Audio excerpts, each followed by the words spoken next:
It's Tuesday on Your View. Welcome to the show. I am Murayo Afolabi Brown. As always, I have the ladies with me. Get in the building. Yo. How you doing? Good morning. Like your eyes. Good morning. Don't be a hypocrite now. You that you were asking me just now before we went on saying that it's a mistake. You're not saying you like. I'm just praising it because I'm looking at it properly now. Before I thought, did you forget something? I wanted to remove it. But we thank God that it is fashion. How are you doing, Mikey? I'm fine, thank you. Welcome back. Welcome back. Thank It's you. nice to have you back. Thank you. A lot of our tubers missed you. Yeah. Always, where's Morayo? Yes. She's coming. I greeted them yesterday, and I thank them again for all their support. How are you doing, YK? I'm fine. I'm preparing for celebration. Yes. Yes, which starts next week, and wow. I'm very stressed as usual. Very, very stressed. Money, everything. Yeah. I'm telling you, YK, it's a stress. You planning bury yourself is stressing me, so I can understand what you go through every year consistently. This is a lot of stress. I couldn't even read the papers well this morning because my phone kept ringing, and I was like, oh, no. Vendors and everything, right? Vendors will be on your case. Facilitators. Sponsors will be on your case. Yeah. Everybody's What on they your want. case. Yeah. Artists will be on your case. Yeah, well, YK, you're Thank used you. to this by now. It's 20-something years I can now. never be used to it. I'm waiting till I retire. I'm waiting so that I can hand over and just... Like, you retiring 80? When? From 90? From work? From Collaboration. Collaboration. 80, 90. Okay, you want me to go to early grave? YK, you're very strong. I see an extra 50 years in you already. Extra what? 50 years. Can you like, she wanted to live to 110. Even you would have died and left me. YK, I reject it. You want me to be the only one in the world? I reject in my sex. Normally, I'll be only everybody is dead. Oh, let me. Grandchildren will be there. Great-grandchildren will They come. won't even have the time at that time. This old woman, where she go? Let me come to Nima. Nima, how you doing? Okay, just struck me reflective mood now. I was just admiring you. That look at how stress looks. But, but what you just said now, you know, it's funny how when we're young we ask for long life, and then when we do have long life for accounting, when you're sitting with some people in their 80s and 90s, I'd be like, you know, Shola, it was Baba Grillo that used to have that kind of conversation with his children and grandchildren. Like, you will be calling first names of people that everybody's wondering, is the grandfather of our friend, and you know, that one, when he died, it would not seem like long life is not necessarily the gift that we're asking for, but good Quality life. Yeah. Quality But, you know, life. my mom, when she was sick, you know, she was like, Mariah, don't worry. When she saw worry on my face, don't worry. As in, I'm not dying. I'm not dying soon. Don't worry. It's going to be well. This, you know, she was so sure she's going to pull through. We're all so sure, you know. So this thing... She might not have been sure. She might just have been reassuring you. Reassuring to help you. She doesn't want you to start to worry. Parents don't want us to worry. You know, that's how I feel. They don't like that look. You know?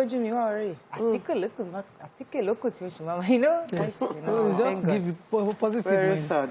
How you doing, Mariam? I'm fine. So yesterday I got the cover for my book. I'm so Congratulations. excited. Finally. But I know you won't show us. I'm not showing you so guys. Finally. If I show congratulate you, you. will not be- I Well need you guys to be surprised. So I'm really excited about it.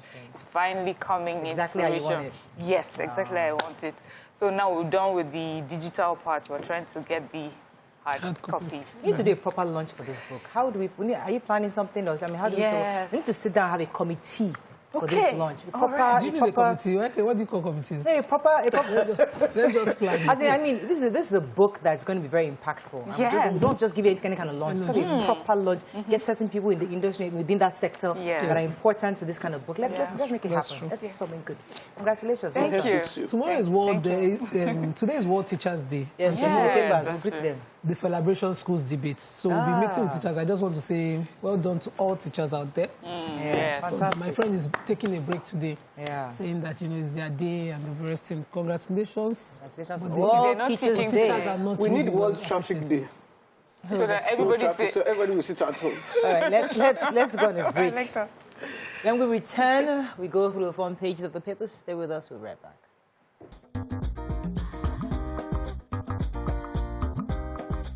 Stay tuned. Your View will be right back.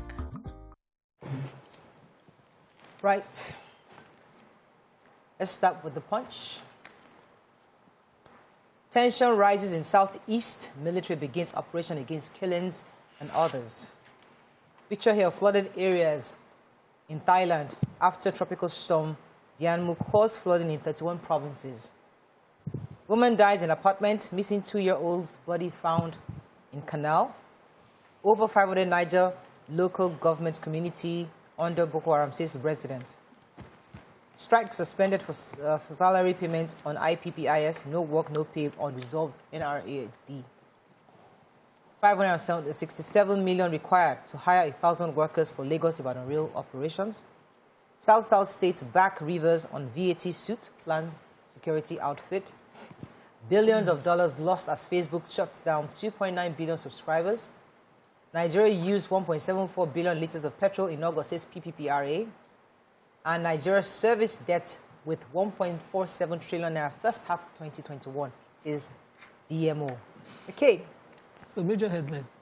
So yesterday I took the military new plan to combat insecurity in the southeast and south, the one for Lagos as well. And the one for the southeast started yesterday. And immediately you'd see a bit of sanity. But there were reports that there was a stampede.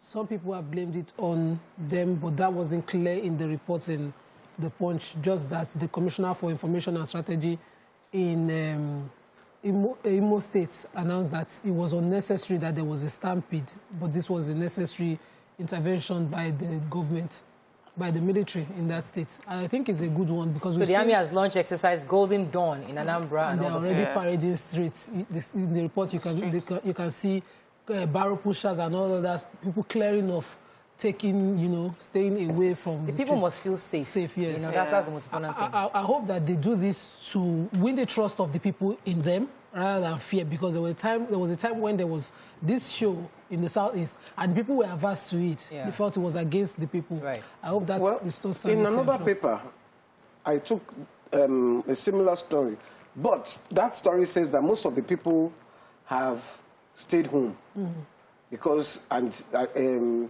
Anambra, some parts of Owerri, that there were people, there were the gunmen waiting for you, and so everybody just stayed. That was from IPOB. Yes, so from IPOB. Okay, let's take another story. Yes, so I have this from Niger State, where it's reported that over 500 communities in 8 wards of Shiroro local government area of Niger State have been taken over by Boko Haram terrorists and bandits. The co-convener of Concerned Shiroro Youth, his name is Abubakar Koki, he says that if you look at the council in the communities, most of them, the majority of them are actually Boko Haram elements within the council. He says that they're able to tell them because of their modus operandi. He said when Magami community was attacked, that they learned that this group of people went straight to the mosque and started reciting the Quran. He says these particular elements of Boko Haram seem to be more religious than the others that have attacked them before, but they're still the same type of group. And that the time that they came around, they did not attack anybody per se, but vigilantes aware of them had gone to neutralize them. Then they came together and then attacked people and killed so many people. So they're asking for government to, make sure that, help to work with, to come to their aid to neutralize these people. We remember also that they hoisted their flag in some of these communities. So. Okay, I was going to take the story. The doctors... Oh, please, go ahead. The doctors have suspended their strike. They've given a 6-week period where they're going to just see what the government's response to their suspension is. And they're saying that the government should pay, that some states, Abia, about 5 states, Ondo, Ekiti, haven't been paying their salaries 21 months, 3 months, 5 months, that they should pay their salaries, and also that the government should, for the 65 days, they want paid salaries, so the government has promised to pay them. Yeah. So they're keeping their fingers crossed that all the situation will be... I was going to take the report from the Nigerian Railway Service. I'm trying to get that story here. It says about 567 million naira will be required to pay 1,000 additional workers. Currently, they have over 10,672 workers within the NRC. That's the Railway Corporation. And they are hoping to get more people to be hired soon. And interestingly, they've remitted 1.1 billion naira to the TCN. I mean, I didn't think that the rail was functioning that much. So, but according to them, that much has been remitted. And this was during an inspection that was carried out at the site in the rail. I think it's in Lagos yesterday. Okay, so yesterday the server for Facebook, WhatsApp, and Instagram went down yesterday. According to NetBlock, which tracks internet outages, they lost about $160 million per hour yesterday. And Facebook had the stock dropping to about 5.5%. Their Oga Patapata, the chief executive of Facebook, Mark Zuckerberg, lost nearly $7 billion since the outage began yesterday. But we in Nigeria, I don't know about you guys, but I was a bit relieved. You know, I just love that my phone... It's our hot topic. Okay. Let's leave it. Moving on quickly to The Nation. Zoning ripples widen in PDP over party chair. 2 suspected kidnappers arrested at ransom collection points. Special status Lagos seeks 1% consolidated revenue fund allocation. Al-Makura to run for APC chairman. Buhari calls for peaceful Ethiopia. Why we ended 2-month strike by resident doctors. Okay, let me just knock out the major headline, which is a political story. I know we don't like taking those kind of stories. But what PDP is just saying at their NEC meeting that there is a committee, I think it's UAE committee, and they had made recommendations that they should pick the chairman for the PDP NEC to be from the north, so that can then ensure that the presidential flag bearer will be from the south. But their leaders or their party members from the north are insisting that they should be upturned because they are hoping that they should get, and the northern person should get the flag bearer, should be the flag bearer for PDP. So that's the hassle that is going on between PDP. But as I said, we don't want to get too much into that. Lagos special status story. Yes. So yesterday at a 2-day Southwest Zonal public hearing on the review of revenue allocation formula organized by RAMFAC, that's the Revenue Mobilization Allocation and Fiscal Commission, Lagos State again made an appeal for a special status, saying that the sharing formula should be reviewed to 34% for the federal government, and that includes 1% that is for the FCT, 42% for states, 23% for local governments, and 1% from the revenue allocation for Lagos for special status. And this should replace the already existing sharing formula where the federal government gets 52.68% and 26% for states and 20% for local government. Right. The 77. Is it one more story, Nation? Yes, so 2 people, Mohammed Abubakar, 42-year-old, and Clinton Nietzsche, an 18-year-old, have been arrested in Ogun State for kidnap. They, on Sunday, had kidnapped 7-year-old Daniel Ajibili. They grabbed him and took him away and reached out to the family and asked for a 1 million naira ransom. And the parents immediately reported to the police. So where they had asked that the ransom be dropped for them, the police had surrounded the place. When they came to pick it up, they were arrested. So well done. I thought it was I'd like to hear this kind of Yeah, I story. think I can say amateurs. Yeah. But police also, the police was involved and they solved the case immediately. So in a matter of hours, they were able to, when they arrested them, they took them to where the boy was tied up, and then they released them. They just heard that people are making money from kidnapping. They jump into the All right, let's go on a quick break. Like jail, they will slip it very well. Yes, Let's go on a quick break. When we come back, we continue with the review. Stay with us, we'll break.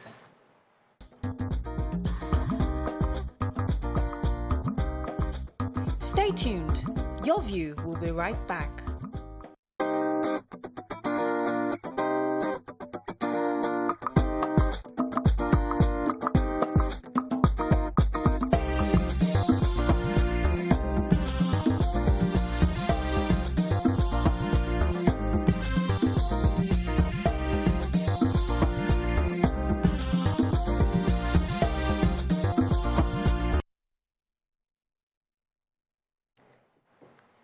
Thanks for staying with us. Moving on now to Daily Sun.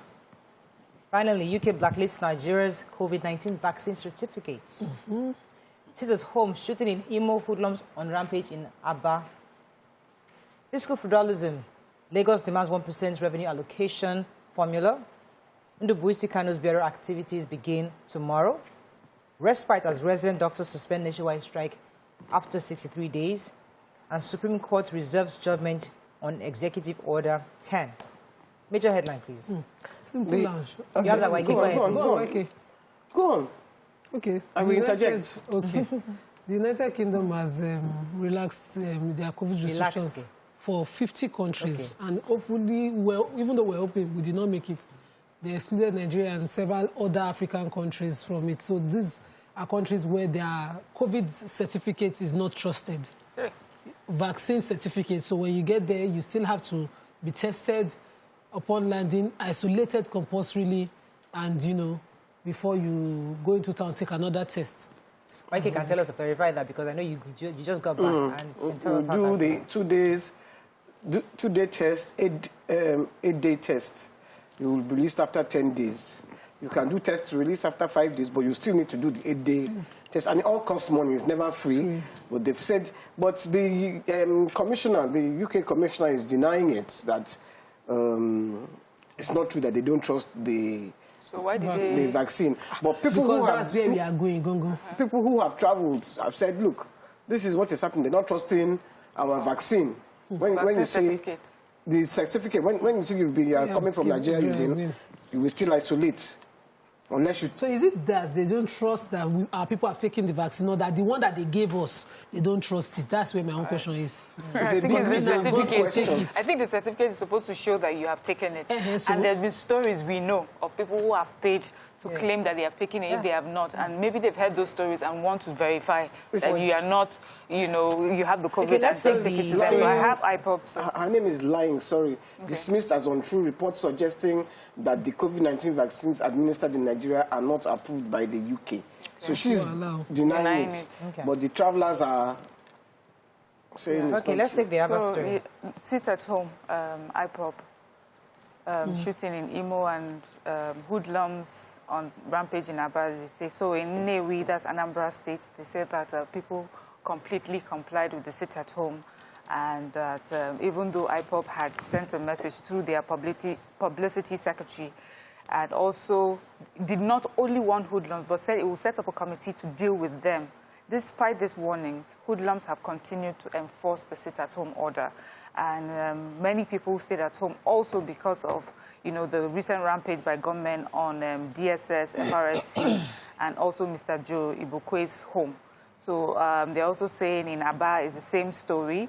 Many people have complied with the sit-at-home order, that for some people who came out around 8 a.m. to go to work or open their shops, they were sent away by gunmen with sophisticated weapons, and so they went home.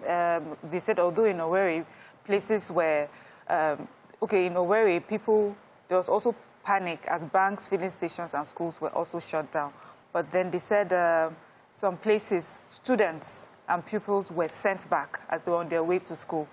Men with sophisticated weapons sent them back. But elsewhere in the city, there was... You know, Umuahia, they were open. Business went on as usual. Markets were open and things like that. And in the north, the northern people have said that, because they have said the Igbos in the north should not come, that it doesn't apply here, that any Igbo that doesn't open his shop, they will take his shop away. So everybody should open up their shops. This is also from the Arewa Youth Consultative Forum. Right. Okay, let's move on to Vanguard. VAT war worsens as South states opt to join Rivers' suit. 2023 Shekarau backs power shift to South, false governors approach. Pandora Papers expose leaders offshore millions. Ikeja Disco announces 8-week blackout in Lagos communities. Teachers' Day, red tape, lack of funds stall Buhari's promises on welfare. Okumbo to be buried October 8th. Judicial autonomy, we can't fund state courts, FG insists. And capital gains in stocks hit 7-month high at 1.2 trillion naira. Okay, so Ikeja Disco is saying that, I read that story. It's actually not Ikeja Disco. Although the various communities, it says Oregun, Anifowoshe, Ojodu, Magodo, Omole, Oba Akran, Okeira, Ogba, Omole Phase 1, and parts of Ikeja will be affected. They're going 8 weeks blackout, and it's because the TCN, that's the Transmission Company of Nigeria, will be having some kind of an upgrade that's going to take 8 weeks. So they're trying to do a reconductoring of 132 kV lines. And that means that we're going to have electricity from 8 a.m. to 6 p.m. No, they're going to take out electricity from 8 a.m. to 6 a.m. So in the morning you have it for 8 weeks, 8 a.m. to 6 p.m. no electricity. My brother is there. Yes, so I know. 2 months. I'm affected. I was praising them yesterday. Maybe I guess 2 months. I was praising them just yesterday. I was just praising them. Now today I'm being told that 8 weeks I won't have electricity. There is God. Anyway, it is well. So those of us under Ikeja Disco, that's it. The Ikeja Disco are saying it's not them. It's the TCM. Yeah. But they have to tell their customers. Let me take South-South governors. So 5 governors of South-South region have resolved to join Rivers State and Lagos State in their suit against federal FIRS, you know, on the VAT issue. And they also have approved a regional security architecture for that region. They call themselves BRACED. It is Bayelsa, Rivers, Akwa Ibom, Cross River, Edo, and Delta states. So they said most of these states already have their state security architecture, so they'll come together and join forces to make one for the region. And he's also, they're also urging the president and the National Assembly to take necessary measures and review the unfair aspects of the recently signed Petroleum Industry Act in order to ensure fairness and equity. Again, once again, this is restructuring through the back door. So it's good. There's another restructuring that is clashing now, the judicial autonomy. And the president, in compliance with, after the amendment of Section 121, sub 3 of the Constitution, signed an executive order to compel state governors to add the budget for legislatures and the judiciary into their appropriation law every year. The governors vexed. They went to court asking the court that this contravenes another section of the Constitution that they think, Section 8.3 of the Constitution, and that section to them places the responsibility of the maintenance of the judiciary clearly of the courts clearly on the federal government, and it should not be their burden. And they're also asking the courts to declare that, and the courts should also declare a refund that they have so far spent in building court complexes and doing certain things, because they don't believe that that is their responsibility, asking the court to push back that responsibility. But asking for restructuring, it's a good thing for the states to take full. This is a part of restructuring that the National Assembly had done in our constitutional amendments. Yeah. And the president waited. The state governors did not carry it out voluntarily, so he put an executive order to compel it. They are saying that there's another section that the thing is clashing with. So I want the Supreme Court, because that's the job of the judiciary anyway, to clarify. But it would be equally dangerous if the courts would depend on the governors for their salaries. That in itself is... The autonomy is very important, and I want to believe that the... I don't want to reverse to NEPA. It's not NEPA, it's whoever they are, lights. Does that mean that we'll still be getting high bills, or the bills will That's a good question. No, we didn't ask them. Because last month it was 800,000 they gave Shrine. No? Yeah. Hey. Wow. Okay, it's as if it steadily increased.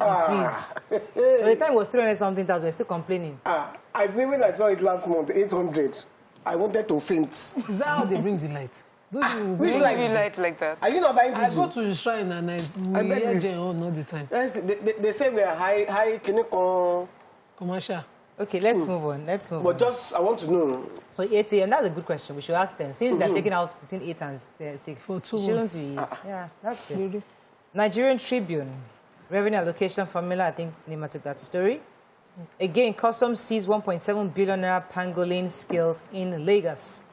And also Finger International cartel. Let's find another story we've not taken. North Central pushes for PDP national chairmanship. South-South governors back wiki on VAT. Foreign portfolio investments rise by 63%. And ex-Oyo local government chairman lose Garnishi's suit against government. Nobody took this good story that our foreign portfolio investment has risen by 63%. That's a good story. Why didn't you take it? I just saw it and I just observed that. Let me take the local government chairman who had gone to the Supreme Court in May and gotten an order that all their salaries that the governor stopped, because he immediately came into office, he sacked them, be paid to them. They now went to an Oyo court to say, okay, grant us an order that allows us to garnish the account of the state and get our salaries, because, of course, the governor is not willing to pay the money directly. And the court said no, because the Supreme Court did not state how much the matter is. So, of course, this is law. They would now have to go and apply again to get a clarity as to what the amount is. Yeah. Okay. So I have Nigeria Customs Service. They have, their operatives have, they said in the second time in 2 months, intercepted a huge cache of pangolin scale worth 1.7 billion naira in Lagos. And if we remember a few months ago too, there was one worth 22 billion naira. So they're saying this criminality is not necessarily a Nigerian one, but our country is being used as a transit to move pangolin scales from wherever they take them from to where they sell them. And, you know, the customs is still going to investigate the countries that these things are coming from. So for the pangolin scales, I don't know if many Nigerians know what these are. I know them. Yes. They are described as the guardians of the forest. And they're like natural pest control. So they eat like termites that they protect. You know how the termites, when they eat up wood and everything, they will destroy. So these feed mainly on termites. One pangolin in a year can eat about over 7 million termites. So you see how important it is in our environment to balance our ecosystem. So please stop dealing in things. Is it endangered, the pangolin? It's endangered but not extinct yet. Yes. All right, let me just, I have to run. Let me take this quick story because it's World Teachers Day. Two critical issues that have yet to be resolved by the federal government are the issue of the teachers' salary structure. If you recall, last year the president was saying that 300,000 naira per annum. Yes. The minimum teacher is supposed to earn about 150,000 naira per annum. But right now, I'm not sure it's per annum. But 300,000 naira is per month. Per month. That's what we were told. But unfortunately, they are complaining that hasn't happened because currently they're still earning 49,000 per month. And that thing is that the president had promised them was the implementation of the retirement age to go from 60 to 65. That is yet to happen. So we're hoping that the federal government can use today as another day to let the teachers know that indeed it wasn't just mouth promises, that it's actually they're going to review their salaries and help them to increase. Stakeholders also identify other areas that they can bring this welfare for teachers. Their welfare, their training, their technology development are other areas that they can also. Okay, that's all we can take on Front Page Review. When we return, move on to the hot topic of the day. Stay with us. We'll be right back.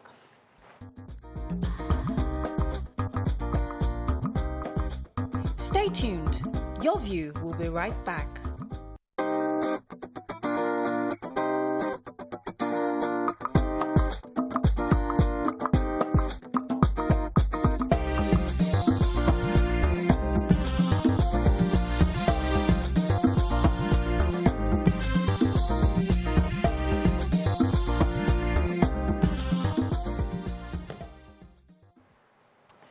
Thanks for staying with us. So yesterday, the world was put in one major frenzy because Facebook, Instagram, and WhatsApp suffered outages. These outages were caused by faulty configuration changes, and the crash lasted for about 7 hours before returning to being fully functional. So we ask, how did this outage affect you and your business? Because we're getting figures from all over the world on how many billions of dollars were lost in hours. And we know that about 33 million Nigerians were also affected because many of them were also subscribers to these various platforms. So I'd like to hear from Nigerians this morning. How did it affect you?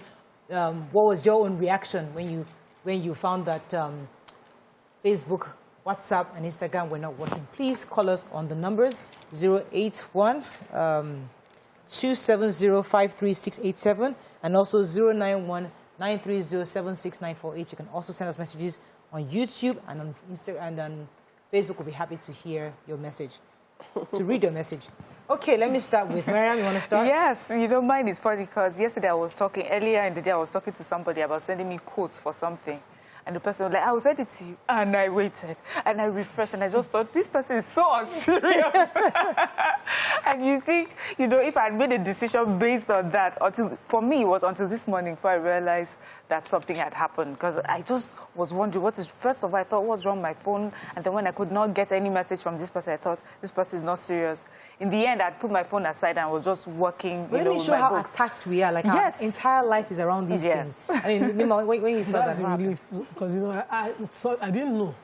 I just dawned on me that I've become too attached to my phone. I'm on my phone all the time. I was driving and I had WhatsApp calls and, you know, I parked to check WhatsApp messages to respond. And so after a while, I saw that I've responded, but the thing didn't drop. Just kept going like this on the page. I thought it was my internet. Honestly, I didn't bother. So when I saw that everything wasn't working, wasn't refreshing on all platforms, I left my phone and I went back to normalcy. And I so cherished that break. I'm enjoying it. I think it should happen regularly. Honestly, I won't lie. You can just go off your phone, please. When that thing, I mean, I was literally on my phone from 11 after the show till like 6 p.m. constantly responding to messages, doing, I mean, it was just crazy. I didn't get off the phone. So when that thing happened, I mean, around that 4 p.m. when it happened, I just gradually, thank God, let me go and sleep. I was so grateful to God. I didn't even find out what happened until this morning.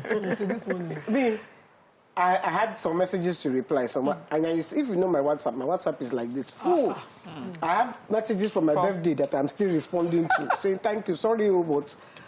So I am bad with WhatsApp messages. Hey, I was trying to send message. I saw the was doing something. Around, yes. Trust me, Nigerian governments. Yes. They have closed down WhatsApp. Hey, we will know how far now. I did not think it was. Then somebody came and said, WhatsApp, can you come now? I said, hey, it's Nigerian government, Abi. I said, no, this one is international. This one is international. I said, hey. You know, I was so happy. That means I don't have to answer any WhatsApp message. I don't have to read WhatsApp message. No message is coming in. I will pick up my phone like this and I won't see any message. Hey! God is good, though. Please, continue. When I woke up this morning, I saw my phone, WhatsApp. Interestingly, I mean, everybody started using text messages. I got emails. Yes. Emails and text messages from different people. And said, WhatsApp has really, really been a part of our lives. Let me take this call from Yakub. Yakub, how has been your experience? Good morning. Good morning. Good morning to you all. Good morning. Good morning. Good morning. Good morning. This yesterday experience is so bad. Mr. Nima, I beg, this thing should not happen again. Exactly. You know why? You see, some of us are doing business online. That was the business online I'm into. I was expecting signal. You get it? I was like, what is going on? These people are not sending this signal today. What happened? I was thought that maybe my data is finished or something. I quickly go buy data without knowing that I still have almost 6 point something gigabytes. Yes. When I bought that data, I load it. It increased to almost 12 point something gigabytes. I said, what is this? So at the end of the day, I began to contact some of my friends that we are into the business together. These people are not sending signal to us. The guy said that, same thing with him. I said, okay, what are you going to do? He said, let's call the guy. When we called the guy said that, hold on, he has been trying to send the signal, but he did not go. Until somebody tell me that he has been sending me message on WhatsApp, and then he has not gone. Even Facebook is not working. I quickly go back to my Facebook to check up. When I get there, it's not working. I go to Instagram, it's not working. I said, whoa. So this is what really happened. So this time, I beg, this thing should not happen again because some of us lost a lot. Thank you, Yakub, for sharing your story because we figured it will affect a lot of Nigerians because lots of businesses, you send people your menus, your pictures, or they send you approvals for certain things, and you don't know if you should go ahead because you don't have the approvals. You know, so our lives are practically in and around Instagram, Facebook, and WhatsApp, especially WhatsApp. Yes. Yeah. Last week I had like a conference, arbitration of sorts between myself and one lawyer, and I kept looking down at the lawyer because I said, "Can you send me emails?" I SMS my email to her. She did not mail me. So I said, even if you don't have email, at least WhatsApp. So yesterday, me now went on SMS to this lawyer. This is the latest development. Kindly do this. I was like, this is how people live. You know, we've gotten so. I can say now that I was addicted to these platforms because we're constantly there. Maybe because of the nature of jobs. I used to mind other people's business on Instagram. Yesterday's break brought back that reality. So now I resolved last night that I'll do intermittent, offline, intermittently for myself. And this is a welcome development for me.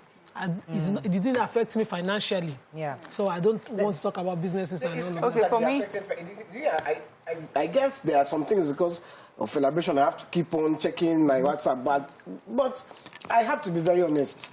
I welcomed it. I loved it. Yakub, sorry. Let me take Peter.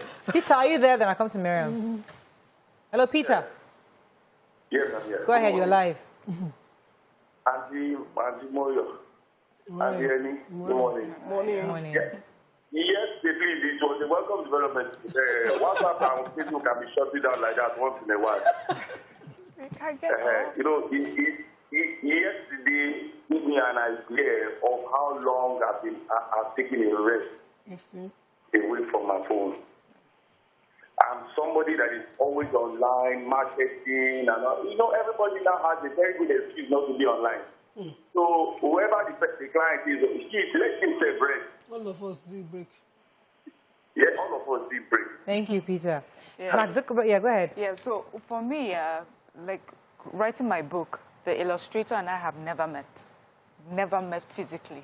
We do everything online and so to say for the thing to shut off, if we had shut down any time within when I maybe needed some information from her and her back from me, and it took 6 hours before we could finally do that, it would have caused a lot of problems. So it's important the way that we run our business. But for those of you that say, you know, you don't mind for it to shut down like this, some people lost billions of naira, and that's what has been itching me. I'm like, how do I, you know, sort of find how to get part of these billions of dollars?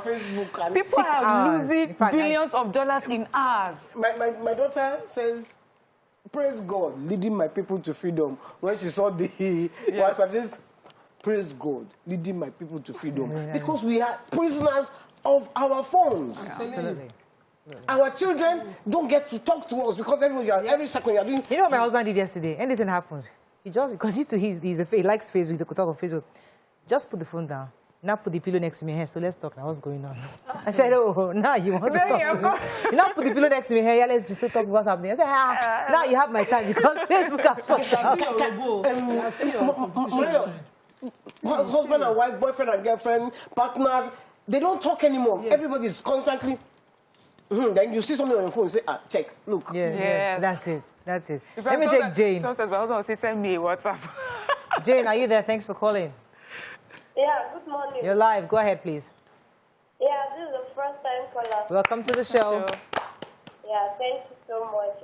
Yesterday, I actually felt the downside of Facebook, Instagram, because I've formerly been a teacher and I had to stop since the COVID. I lost my job and I started a POS business. And most of my customers, they do patronize me online, send me data. So yesterday, I was just like, many people will call me, you've not delivered my business, what happened? I said, God, what's that mean? So I lost at least about 5,000 to 20,000 naira yesterday on data, to send data to my customers. So it was yesterday, I now see the effect of Facebook, WhatsApp, especially WhatsApp.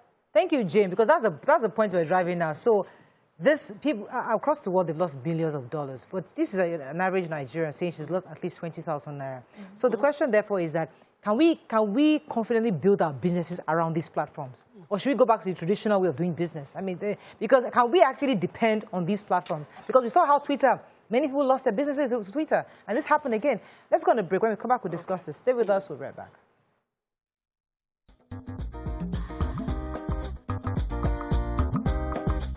Stay tuned. Your View will be right back.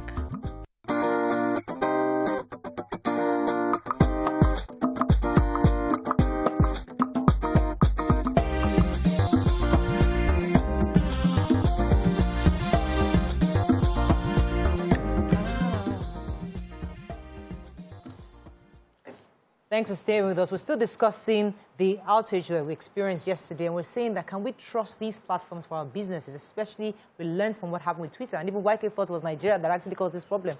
But now this could be a global problem. This could be something that affects millions across the world. So are we just safer going back to our traditional way of doing business? I don't think going back to the traditional way will pay us. Let me tell you why. traditional way is traffic. You have to enter inside traffic. Now, you can actually avoid the traffic by doing your business on your phone. You can send emails. You can... So it has made life considerably easier for a lot of people. Some people still have to be on the road, but now look at how it was with COVID. Remember how it was with COVID? Everybody was doing business on the phones because we couldn't go out. Yeah. We were doing TV shows from your phone. Yeah. Remember when they burnt the studio? We did your view from our homes, you know, comfort of our homes. So I think we really can't do without it, but I think we should reduce the dependence on it. Okay, let me check Dari. Dari, are you there? It is. Dari, good morning. Are you there? Yeah, I'm here. You're live. Go ahead, please. Yeah. Good morning. I want to talk to Yemi first, I beg. Okay, she can hear you. Go ahead. Yeah, Yemi, please, what is happening again? Super Sunday, we've been missing it. You know, I met my wife in Shrine, and we are fans of Femi, and we love him so much. We met in Shrine, and we got married in Shrine 4 years ago. And now, COVID has gone. Tell Femi to come back. On Sunday like this, we love coming to Shrine. But now... We're there every Sunday. Every Sunday. I don't know. Okay. It's only Thank this you very much. Sunday coming that because of celebration we will not be there, but every Sunday. Okay, thank you very much. Thank you very much. He did not check. Okay. I didn't localize. So I was saying that going back to how it used to be, I think that boat has sailed. Life has changed. Things have changed. This is a new way now. But what it has opened up really, because you see conversations, is that people are now questioning how one person, you know, has sort of control over all of these platforms. So we need to start talking localized alternatives. Nigeria, what are the backup platforms that we can have that we can be running alongside this? If this one shut down, Nigerian platform, and then if it shuts down one day, one Nigerian platform would now be leading. People understand, you know, the advantages of having something local. So that is where we'll go. We'll just build up on that.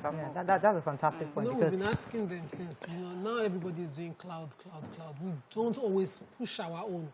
You will never hear a Nigerian government put up a show like the Big Brother show, that where you have talents, inventors, the kind of creative minds that get us the awards and we say is Nigerian by birth. So those opportunities, you know, come together here and create a Nigerian own solution. The other day we had our server breakdown. And we were worried. There was no possible tracking. It was announced in the papers that, you know, for months, kidnappers were having a splendid time because they couldn't be tracked by phone calls. And we don't worry about this kind of things. We saw that opportunity with when COVID happened. Zoom has existed for a long time. Thank you. And suddenly, COVID happened, and before you know, their shares went up. So opportunities like this will come. So imagine there was a Nigerian alternative. That moment, that 6 hours that WhatsApp has shut down, we just switch over. You think we're all switching over to this other one in VPN, whatever it is. You know, so there are opportunities for these things, and I think it's time for us to encourage each other to have that option. Let me take this call. Onome, are you there? Yeah. You're live. Go ahead, please. Morning. Good morning. Yesterday was, I want to say happy Teacher's Day. I'm a school owner, so I just want to wish all teachers all the best. And yesterday was really fun because as a school owner, I discussed with my staff because I don't say where my school is. So I discussed with my staff over the phone, you know, WhatsApp and all of that. And I tried yesterday, and it was so, in fact, I didn't even understand what was happening. You know, I kept checking my phone, putting it on my phone, and buying data, thinking that was the issue. But finally, thank God that it came back. So the amount of money telecoms have made between yesterday and today, I'm sure we should get the figures. They should let us know. Because people would have been buying data like back to back, thinking that someone's wrong with it. I happen to, well, I mean, it didn't happen to me because me, I know I had data. So nothing could tell me I don't have data. I checked, but I just thought maybe I didn't have. But also I had another problem, which I heard some people faced as well, where I kept getting from the network saying your network is not available at this time. So people said also some of the telecommunications network were down first before this. So I'm wondering if there was a virus that affected everything at once. You know, I thought because we have the house Wi-Fi, and I thought, so I was about to call them and say, look, I paid for this thing till December. Then that was when my friend just brought the phone. I said, look, I said, Nigerian government. They have shut us down. See? It's not only Twitter. Nima, you had a... Yeah, we have messages. Please check the messages. Isaac says, it wasn't funny at all. I was really bothered and confused. I turned off my phone several times, and I had to uninstall my WhatsApp. And to reinstall it, it was difficult. It didn't install until 2 a.m. So let's just assume he restored, their server restored in 2 a.m. Someone said, Ayodele says, I thought rapture has taken place. I got that. I heard a lot of that. Yes. Yasmin, but you see, that means that rapture can take place because all of us are affected. The whole world can be affected. Yes. A lot of people say it was like Yasmin rapture. Maman says, spends time teaching my daughter some old Michael Jackson moves. She came home from NYC and the extra bonding was good. My mom took part too. It was fun. ABZ Live says, the only backup plan Nigerians will run and patronize is credible dating apps, which then go rubbish with scams 24 hours later. Let me take Ife. Okay, hang in there. Let me take Ife. She's been holding for a while. Ife, morning, are you there? Hello, good morning. You're live. Go ahead, please. Yeah, concerning the yesterday WhatsApp, Facebook, Instagram thing, funny enough for me, I kind of discovered a whole lot of functions on my phone because since Facebook wasn't working, Instagram wasn't working, WhatsApp wasn't working, I started going through apps on my phone. I discovered my phone had came with some personal apps on it. And then I just started so this function actually works on my phone and all of that. But to be honest, it was really not nice. Please, it shouldn't happen again, please.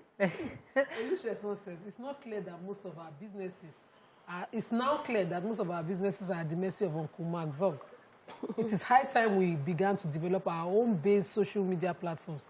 Chinese saw this coming a long time. They are diverting most of their personal and business interactions to WeChat. So they have options. So I think hopefully Nigerian government will use, as we are reminiscing or talking about this, they will use it as a learning curve to support the ICT as much as possible to ensure that we have our options. Because that for a YK to automatically think is Nigeria stores down. I beg, somebody is saying, Bukonola says, Oguntime says, Anti-YK, please don't put ideas in their heads. So. When they think that they can shut it down. Let's not discourage small talents when they come. Because we have Nigerians every day doing this.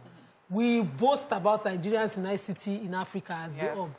But when a Nigerian now creates something and brings it and it does not have powerful people, what did that one even create? Yeah. So please, we should... Yeah, so our government has that... Need to wrap up, yeah. Yes, we have that issue where we use policies to strangulate young talents and, new innovations because we do not understand it. And these inconsistent policies, affects businesses. So a young mind, would want to do something, but thinking, is it safe in the Nigerian environment? Does Nigeria provide the ecosystem for some of these my businesses and my innovations and my ideas to thrive? And that's why we move. So government needs to do better on that side. But Nigerians, this is not a government thing. Mark Zuckerberg was not the American government that worked with him, but there was an environment for him to. But to our youth, the young minds, young technical.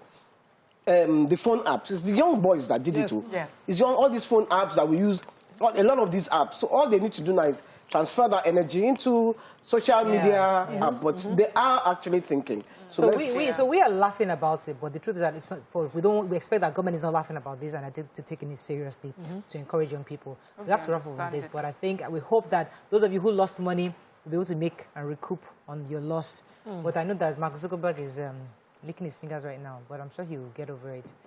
All right, the biggest loser in this issue. Let's go to break. Careless. When we come back, move on to our other topics. Stay with us. We'll be right back.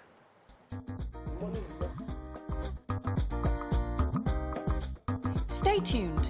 Your View will be right back.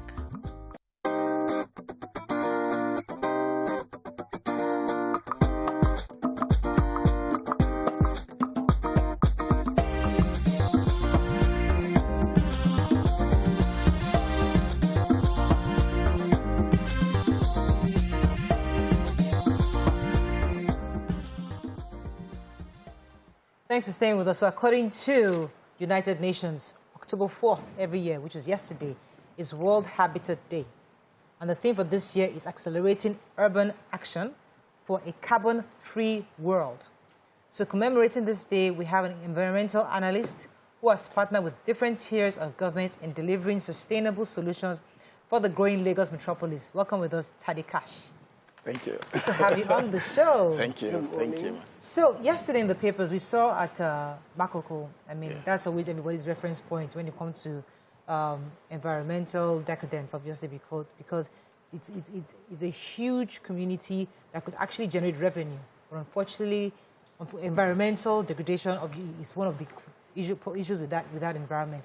So as World Habitat Day was celebrated yesterday, what are some of the lessons we can learn to ensure and help communities like that to retrace their steps and begin to build healthier environments for their citizens? All right, thank you very much. The first thing we need to realize is that water is not our enemy.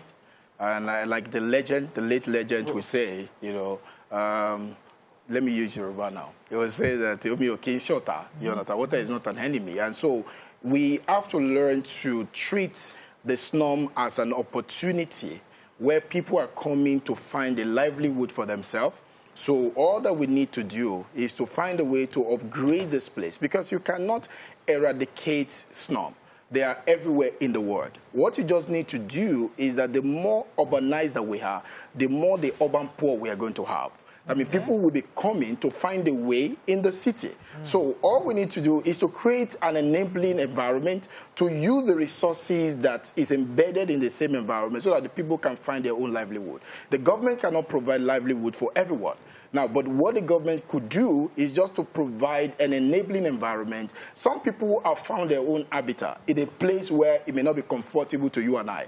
Now, what you need to do for them is to make sure that where they are found, they can use it maximally, and it's still going to be benefiting the society at large. And so that is what needs to be the next focus, you know, the way we look at things, and which is a big asset loss for us, because our perception about all of those things are not very rightly placed. So what do you understand? Miriam, do you want to go? Sorry. Okay. The question is, we hear about these things every year. Problem with the Nigerian story, is it a lack of creativity? Is it a lack of information? What is it that we're lacking, that we're unable to harness the positives that we can get from these slums? Yeah, it begins with, like I said before, it begins with the perception. We have to begin to, the way you look at things determine what you see from it. So if you begin to look at slum from an opportunity, you know, rather than just seeing it as, never do well people, this is where they find themselves, and then one day government will wake up and say, oh, I think we just need to get rid of this environment. No, you can't get rid of that environment that way. What you need to do is to make sure that there is a positive in this zone. So what can we do about these positives? That is the beginning. Because without that, you are going to, lives are involved. Now, in all of the slums in Lagos, statistics say that we have more than 300,000 people living in these slums. So what do you do with the 300,000 people? And then it's going to create more problem for more people that think they have a better life to live in the city. So it's about finding a way to make it possible for them to be able to live a better life. So help me understand how it is to develop Makoko, for instance, as case study. That's a slum that is on water. And we had the one that, you know, was former governor cleared in Lekki at the time. How do you develop these areas? Because when government decides to do it, it is capital intensive. Yeah. If Nigerians don't bring their mentality of something, we can always build floating houses. How affordable is floating houses to this? And can these people who live there already afford to buy it if the government were to do it in an arrangement like, you know, some of the homes that they have? Okay, thank you. Now, this is it. Floating houses is possible. Remember that these people are already living there. Now, that's the first thing. That's where they live. And that's why you call an habitat. That means they found a comfort living in that zone. That is the first thing. Now, what you need to do, remember that it's beyond living for them. It's also a livelihood for them. Because most of these people living here, they are into fishing and all of those things. So what do? You want to make sure that you reduce some of the nuisance that is happening within that zone. Now, government will not build the place because the only thing that will happen is that government will get rid of these people and then begin to find a way to sandfill the state. And these are the conversations going on, even among them living there. That, oh, government want to send us out of this place, and then they can sandfill it, and the rich people in the society will come and take it over, and that will be the end of it. But no, it's about creativity. For instance, Lagos State is the smallest land mass in Nigeria. Now, that means that smallness, we need to be big on creativity. We need to realize that there are many waterways here, and most people live at the corridor of these waterways. What do we do? Can you provide alternative? What kind of houses? You can't build a bricks and mortar houses in those kind of places. Yeah. It can't do that. All right, so, I mean, well, I went to Badagry not too long ago, and that community, there were a lot of people in that community. I thought that they were uncomfortable in their fishermen, and many of them were happy. You could see that their children, the whole community was fishing, and they seemed comfortable in their in that space. But I think one of the key things I've seen with these water area community is the fact that waste management is poor. Yes. Because if we can actually clear waste, their trash and even their other wastes, yeah, that could actually help clean up that community. What can we do for those people living along those waterways? How do we help them with their waste management? Okay, firstly, let me give you a very practical example from my own end. About almost a year ago, I bought a particular property on the mainland here, at somewhere in Solo. And then when I bought the asset, I discovered that the whole place is fully flooded. And then I have to approach the government and say, oh, these waterways, we would like to, work around it. And then after a while, they gave the permission to work around it. We cleared all of the drainages. And that's, after about 1 month of doing that, you find out that that place that had been like that forever just dried off. That means most places in Lagos that we call marginal lands, they are not necessarily marginal land. They are like that because of blockages. And so as a result of that, water must find its way. So if the drainages are blocked, water will surely go back to the land. And after a while of staying there, it begins to stink and all of those things begin to happen. And most people just believe this is how it has always been. So the first thing is maintenance routine. Clearing of drainages must be systemic. It's not something that must happen accidentally. So sometime in July, we knew what happened, all around Lekki, everywhere was flooded. Now, the truth is, that is not government's problem. But this is it. Even individual must take responsibility for the environment they live in. So all the drainages are blocked. People driving big cars with a downfall brain, they go around, drink a particular drink and just drop away your can along the road. Where's those things going to land? They're going to land somewhere. So it begins with taking responsibility and realize that water wants to flow. If water wants to flow and it's blocked, it must find its way. Nobody can stop it. So that begins from the maintenance. Putting things in proper place, realizing that we must become friendly with water. I think that's one of the biggest problems I have found in the last 10 years. Most of us, we have this perception about water as if it's coming against us, but water is there as our friend. All right, let me go on a quick break. When we come back, we continue this conversation. Stay with us, we'll be right back.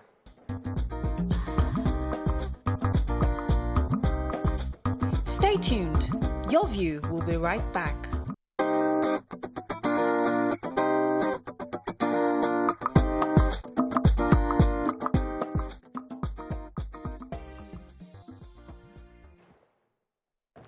Thank you for staying with us. We're still discussing World Habitat Day. So before the break, I think it was, Mikey, I wanted to ask a question. Sorry, I know you're 60 plus. The technical thing just affected my brain. Go ahead. When I asked the question earlier about how to make it work in Makoko, for instance, can it not work by educating the people? Do they have to build their houses in shanties? To build a floating house, major material will be wood. Can you not then use good wood and create beautiful architectural structures that can float? Must it be shanties? Because when you look at it from the Third Mainland Bridge, for instance, it's a site that government, and in the mega city plan, site to behold of our city. Yeah. So, as an average man, because we like to compare to floating cities around the world, when you see them build their own, you think it was their government that went to build it for them and give them. You know, these are people with beautiful ideas. Can't we just reorientate our people and give them better ways to think and solve problems? Yeah, thank you. Shanty towns exist everywhere, and it's very important that it begins with thinking. The Western thinking is not necessarily the kind of thinking that our people have. So our people have the thinking of surviving, and that's what you saw when you see those kind of houses. So they can rebuild the place, but you know that may not be possible fully in our own lifetime because it's going to take a lot, and you have to face the reality of this conversation. People could be moved out of that place, but the question is to where? No, don't move them out. Tell they them are to comfortable the way they are. So, you think to you is a shanty house. So then exactly, you'll be surprised. But I think healthier people partnership can get us where we are going. Government wants a beautiful edifice. People want to survive, and it's still affordable. You can have them think better. So I live in a 2-bedroom. I say it all the time. I'm not wealthy like I would love. Yeah. So you can have, but create a comfortable. Yes. Okay. Create comfortable, beautiful place. From what you just said, now, they know affordability has a formula. So the first thing is household income. The second thing is regulation. The third thing then, when you have put those regulations into place, is land supply. So when you want to say that, oh, a particular house is affordable, you know, just like what we call in Nigeria, most of what we call luxury in terms of apartment, there are nothing luxury about them. Yes. It's just based on what our people have seen before. And someone else, oh, if I put this kind of stuff, I put in a smart house, this is going to be luxury. But luxury is more than all of those things that people mention. So when you look at that and think about these people, number one, the household income of these people, can you afford them to be able to wait till... This is people that want life right now. You know, they are used to that kind of life. Like, okay, I make it now, I spend my life. So it's quite dicey. So you have to understand that. What is the solution? The solution remains that for us to do what we have to do, we have to realize that there is a problem with us. And this problem, we'll find a way to accommodate it. We'll find a way to say that, okay, government have to find a way to relate with developers, people that build estate, people that build apartments, and say, okay, do you understand the dynamics of water system? How can we begin to create a new set of settlements in the areas of all of these things? For me, for instance, that's what I've done for the last 10 years. So build houses around, you know, watering area, create a different kind of environment. Now, when these people see what is going on, they have to see something. Now, I mean, as of today, there is nothing you can really show them that is so, you know, clear that, okay, this is what we're going to build for you. This kind of environment we're going to create in the long run. You can't see it. But this year's theme is saying accelerating urban action for carbon-free. Exactly. So these and urban cities are responsible for most of the carbon emissions we see. Exactly. So what can, as an urban planning, what can they do to prevent more of these carbon toxins out in the air? Just like what we have been saying, it boils down to the same thing. Now, for us to have a carbon-free society, one thing remains, the kind of houses we build. We need to realize that Lagos State in year 2000 was 7 million people. This is year 2021. We are more than 22 million people. That means we have more people now coming to Lagos. A particular statistic states that Lagos State, 123,000 people come to Lagos, and more than 60% of them never return to where they are coming from. In other words, people keep coming to Lagos. People keep trooping to Lagos. We have to begin to think creatively about how we build houses. So when we have cars, we have generators, we have buses. Yes, what are we going to do? These things keep increasing because people come, the waterway systems are not fully there for people to use alternative kind of transportation. Because you also realize that transportation is real estate issue. It's very important that all of these things are put together. The solution is there have to be collaboration. Government can do it. Government can only do the regulation part of this thing and make sure that, okay, we're going to provide this, and we're providing this not in an audio way, in a systemic way. And then people that can solve this problem go around solving it and say, okay, we have this solution, it can do it. It has been done all around the world. It can be done here. And people are doing, not just me alone, other companies are also there making things happen. And I think that can be the solution to our problem. People have fears. People have fears because I remember Morocco. where a lot of people used to live. Yes. A lot of people with less income lived in those areas. Exactly. Then one day the government came and just wiped everything down. And what did they build? They built a house for themselves, rich people. So that's what we know today as Lekki 1, Lekki 2, all the, I'm living in the on the island, is what they have. So what will happen? So these people will now fear that once you drive them and start to build whatever you're going to build, they will not have anywhere to stay. They will now be homeless. Exactly. But go ahead, Waike, because I'm looking at how do we then prioritize this? Because there's so many things we have issues. We are dealing with the security, we're dealing with the economy, we're dealing with infrastructure deficit, education, healthcare. Environmental discussions aren't really priority for most governments, really, around the world. So how do we prioritize? Since we do everything, almost everything ourselves. Lagos State was not even case in study when this worried me. The water reclaiming areas in Ondo, the documentary Sarah did, worried me. These are people who are Ilajes. They are used to living on water. How about making it beautiful such that it will even become tourist attraction? Government teams themselves will come and say, okay, this is what we need to show. How did culture start? How did architectural designs start anywhere in the world? By people. It's the small mindset. Why do I have to build a one-shop shanty on water when I can use the same material to build this and put lights and make it beautiful? Why do I want people to say, oh, I live in... Why can't I make it beautiful, make the place... So we have to wrap up on this, but I'd like Sadikash to wrap up with, let us know exactly what we can do. I mean, as I said, yesterday we celebrated World Habitat Day. What final message do we give to Nigerians at this morning? Now, it remains that the most part of land, I use Lagos as a statistic, as a case study, because this is where I specialize. Now, most of the land remaining in Lagos now, we call them marginal lands. What that means is that most of the land in Lagos are lands surrounded by water, or you have a other percentage of it with water. Now, more people are coming to Lagos, more people are in Lagos. There is enough housing deficit in Lagos. That means people will find a way to build their own house. So what do we need to do is to realize that this water is not an enemy. The first thing about water the government needs to focus on, and everyone needs to focus on, is the flow of the water. That means you can build houses around water, but just make sure that there is a proper flow. There are people that feed on where there is water. You can't totally eradicate that from our culture. So no sand filling?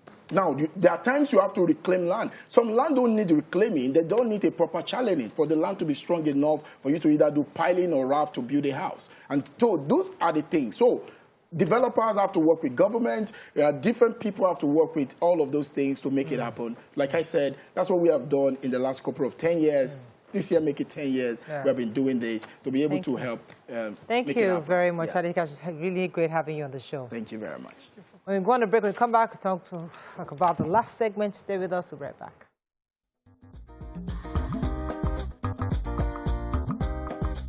Stay tuned. Your View will be right back.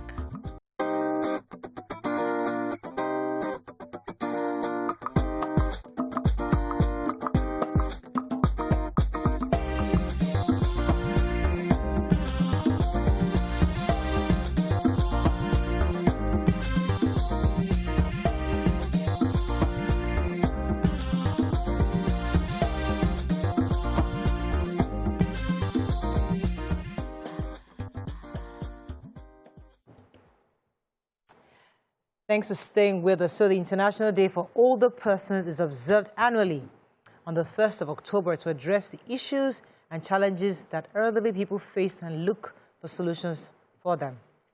The day is focused on the special needs, rights, well-being of elderly people. Today on the show we have Dr. Oludaisi Oduni, who is a consultant family physician and a geriatrician, head geriatric unit, Department of Family Medicine, Lasut Ikeja. Welcome to the show, sir.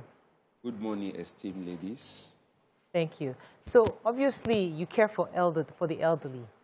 And a lot of people, this segment is difficult for me to host because, you know, I've almost been in this circle recently. And I want to understand, how do you think we can help older people, especially those who don't have families around in Nigeria, who their children have lived abroad, and You know, they are depending on people like you to care for their loved ones, for their family, to give them updates on how they're doing.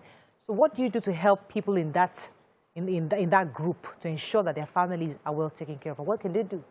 Thank you very much, my esteemed ladies on the show.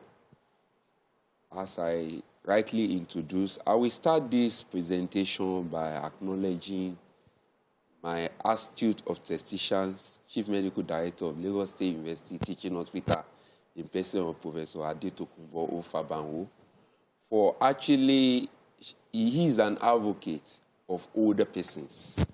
And I can also say that LASUT is the only teaching hospital in Lagos that actually also cater, that have that unit of geriatric units. No other teaching hospital in Lagos has that. But I will actually start your questions by one. Who are the older persons in different parts of the world? WHO say anybody above 65. But Nigeria, we actually belong to United Nations. Anybody above 60 and above. And based on our retirement age in Nigeria, I would say that older people, whether you call them senior citizens, whether you call them elderly, whether you call them the esteemed older person, they are anybody from 60 and above. And based on your question, I will actually use this opportunity to say that happy belated independent anniversary to Nigeria. I will start by commending the effort of my president, President Muhammad Buhari, because this is the first time in the history of Nigeria we've been fighting, we've been advocating for national policy on aging since 2008. But I can tell you that national policy on aging in February under the Federal Executive Council has been approved. And what the national policy on aging is actually addressing is, one, is actually giving opportunity for older persons in the area of independent participation, comprehensive care, dignity, and other packages, paying them their pension on time. That is the first time in the history of Nigeria that we've been able to have advocacy on national policy on aging. Now, come to your question, man. Whether you like it or not, we have a few geriatricians serving over 200 million Nigeria. In Lagos, for example, Lagos of over 22 million, we are less than 10 geriatricians that is actually taking care of over 3 million elderly in Lagos. Not to talk about, then currently now we will say that, yesterday we actually started our International Day of Older Persons celebration in LASUT. By actually paying a courtesy visit, we went to actually play with the elderly person, with the older person in Old People Home Yaba. And I want to commend my governor, Governor Babajide Sanwo-Olu. He has already redeemed the place. It's actually home. In this part of the world, they actually look at home as being something, there is a lot of stigmatization when you say you put your mother at home. But whether you like it or not, you know, the Nigerian population is actually aging, and we actually need to actually be planning for home. The hustling and bustling in Lagos can actually not, you know, everybody is trying to strive to make an ends meet. Right. And in those homes, if you look at it, I want to say that homes are actually springing up in Lagos. We have different homes in Lagos. I can say that yesterday, apart from playing with older person in Old People Home Yaba, we also pay a courtesy visit to UNICEF Care Home at Omole. We donated some gift items, some food items to them. Okay, let me pause you for a second, because one of the challenges that I found is getting a hospice in Nigeria. Because the truth is that there will be times where an older person needs help. And it's difficult to get a hospice that is well equipped to provide support for the elderly. So what do you think we can do to ensure that those people who don't have the needed help they require especially when either they're ill, they have terminal diseases or some kind of ailment, can find somewhere where they understand what they're going through and help them ease out? Okay, thank you very much for that question. You know, if you look at Lagos as an example, we only have old people home, Yaba, and it has been in existence even before the independence. Then we also have a senior citizen recreation center somewhere in Lekki. But there's still some public and private, there's some home that has been built by private. We have the Rocking Garden home at Ijede. We have the Center for Happy Elderly at Isolo. We also have some agency that actually assign caregivers to home. WellCare by Jumoke Odunsi also assign caregiver to home. Now, when you talk about hospice actually means end-of-life care.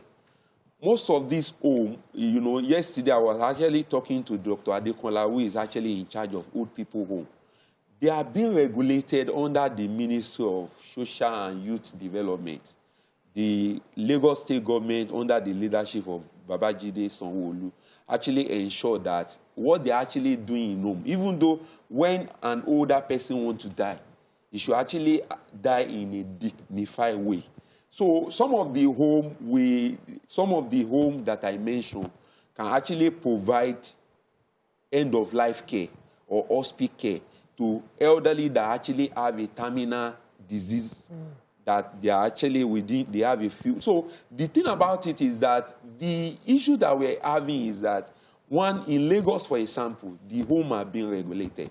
But whether you like it or not, a lot of people still attach a lot of stigmatization when you are talking about homes. All right, Nima, go ahead. I wanted you to run us through some of the care that ailments or regular ailments that you see after that age. We know the diabetes, the high blood pressures, but nobody talks about some nervous breakdowns that they have to maintain. Dementia. So, you know, and some mental one as well, dementia. And so tell us, you know, the regular ones that you see in practice. Now, in elderly, we actually call it geriatric syndrome. Geriatric syndrome is a constellation of different conditions affecting the elderly. And I will start by impairment in vision and hearing. Some of them tend to have impairment in vision. Some of them can also have an intelligent impairment. We have people with cognitive impairment, although Alzheimer's dementia is being stigmatized. We have some people with other neurodegenerative like Parkinson's disease. We have even immobility challenges due to severe osteoarthritis. We have people that are actually suffering from urinary incontinence. We have even infection. Issue of malnutrition. Malnutrition is also affecting some of them and a host of others. But the thing about it is that when you talk about the syndrome of the elderly, I want to say here that aging actually begins from 30 years of age. Whether you have a successful aging or pathological aging, it is a lifestyle that you adopt when you are at that 30 till then that will actually know whether you are actually going to age well or you are not going to age well. Because there are a lot of theory associated with aging, you understand, but all these are conditions that a lot of them tend to have. Some people are senior citizens now, but they're living well. But they're listening to you and they think, okay, is this a definite thing in my future that will have this syndrome? What sort of lifestyle, because you've just alluded to it, but what sort of lifestyle changes or lifestyle habits do I need to begin to adopt? I'm 65 years old, but I still move, I can still drive. But what can I adopt to just make sure that even as I age towards 70s and 80s, I'm relatively healthy? Okay, thank you very much. I will start your question by commending the effort of my erudite CMD, Professor Adetokunbo Fabawo. I'll keep on saying it because the truth of the matter is that I said that LASUT is the only teaching hospital that actually have a unit that take care of the older person. And, you know, we actually started this unit barely 5 years. And I can tell you that we have over estimate of 3,000 older persons that we are actually taking care in that unit. And last year, we had a major celebration of International Day of Older Person that is being observed all over the world in October 1st. And one of the core concepts is that this year we are going to do a second edition of it, which we've already begun yesterday. And today we have a webinar by 2. Tomorrow we're going to be doing free medical screening. We're going to be taxing their brain in terms of quiz competition. We're going to also be doing Olympic sports to actually ensure that they are able to, they have what they do what they call flexibility exercise. Right. And by Thursday, we shall wrap it up by actually also doing a get-together party and also donate some gift items to some elderly. So the question is this. I want to quickly address the question. Number one thing to keep lifestyle is regular checkup. And I can tell you that if you actually want to do a regular and comprehensive checkup, just walk into geriatric units. Department of Family Medicine last week, we're there to actually, because the thing about it is that we want you to actually have a successful aging in terms of reduction of salt, let me pause you for a second, in terms of immunization, in terms... Mike wants to jump in because... I want to jump in. Yes. Because, you know, you jump in the young old. I will actually say that by categories of older person, we have the young old, the old, and the old. And congratulations for answering the senior citizen. You can go ahead with your question. Thank you. I'm the youth of the elders. I agree. Yes. But I have questions for you because you have said you have that old people's home you're talking about in Yaba. When I was 15, I saw it. It's still there. It's still the same. There's no, there have been no additions. Now, I know a lot of people who are 80 plus, like one of our viewers, Chief Mrs. Lucas. Yes. She doesn't have anybody to look after her.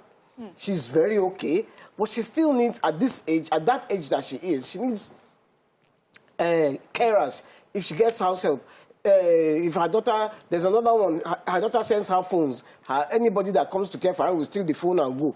So they are looking for Palasa phone for her because, these people need real help. They need real homes that they can, if they want to leave their own houses and go, because old people's homes I've seen abroad, they're very nice. They're like resorts. So everybody, they have friends, they have games. We don't have that in Nigeria. And you said we have an aging population. I disagree because it's more, we have 70% youth. Yes. In Nigeria. So the older people are less than the youth. Now, it is this youth that will look after the old people, and they don't really have that time. So you need old people's homes, jobs that will give these people, like Mariah said, hospices, where old people can go and die comfortably if they want to. Give them hope. Give aging people hope. You haven't given me hope in everything you have said. Okay. Anyway, what I just want to say is that, number one, we have different homes built by either organizations. But it's not enough, right? No. Remember you said there are 3 million we can say in Lagos. We can actually say it's not enough. Yes, because in Lagos as a whole, we have barely, let's say, less than 15 homes that actually cater for over 3 million elderly. But the thing about it is that is why the International Day of Older Person is actually, care of the elderly is actually everybody business. It's not only what the government can do. In fact, one of the things that we want to look at in our IDOP celebration this year is that, one, we want to establish what they call geriatric care center.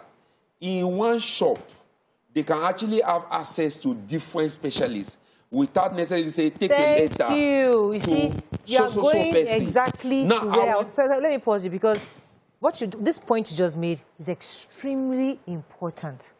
Because one of the reasons why young people die early is because there's no one-stop shop for care. Go this one for CT scan. Go the other for abdominal scan. Then go and do your dialysis here. Then go and do biopsy in that other place. It's all over the place.